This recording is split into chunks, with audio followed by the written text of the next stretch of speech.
Hello friends, welcome to Abhi Anand life. இன்றைக்கி நாம் ரொம்பவும் டேஸ்டியான கார சட்னி எப்படி செய்கிறதுன்னு பார்க்கலாம். ஒரு ஜாரில் 20 போல் சின்ன வெங்காயம் சேர்த்திக்கலாம்.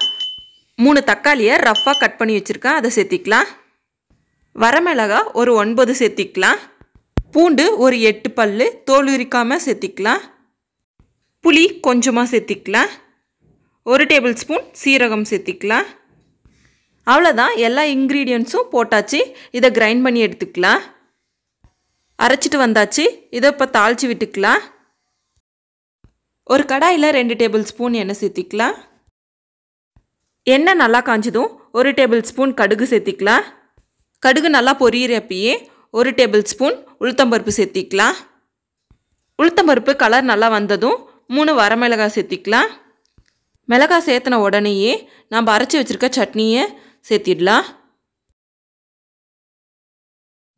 நெக்ஸ்ட்டு நல்லா மிக்ஸ் பண்ணி விட்டுக்கலாம். நல்லா மிக்ஸ் பண்ணி விட்டதும் தேவையான அளவு உப்பு சேர்த்திக்கலாம். உப்பு சேர்த்திட்டு ஒரு 2லேருந்து 3 நிமிஷம் கொதிச்சா போதும்.